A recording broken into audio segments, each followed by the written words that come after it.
Qani yuzingizdagi SPF krem? Ishlataman deganingiz-ku, filtrda ko'rsatmayapti. Mana menikida ko'rsatadi, qop-qora qilib ko'rsatadi. Men ishlatganman, har kun ishlataman. Qanaqa SPF ishlatasiz?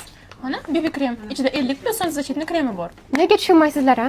Mana siz ishlatadigan shu BB kremingiz yuzga faqat ton berishga ishlatiladi. Buni tarkibidagi SPF sizga uzoq 2 soat ta'sir qiladi. Bunda ham ta'sir qilganda, lekin SPF krem bo'lishi shart. Mijozimizga UV kamerada SPF tanlaymiz. Oson.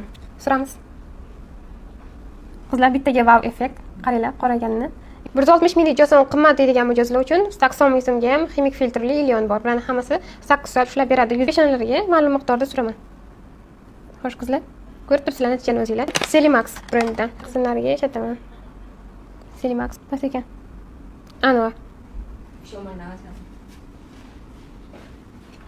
Ko'rdinglar? Endi esa Faberlikdan Leto.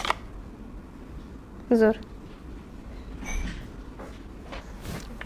Qizlar, bu budjetli variantdagi SPF'imizda surilmagan. Mana sizlarga natija.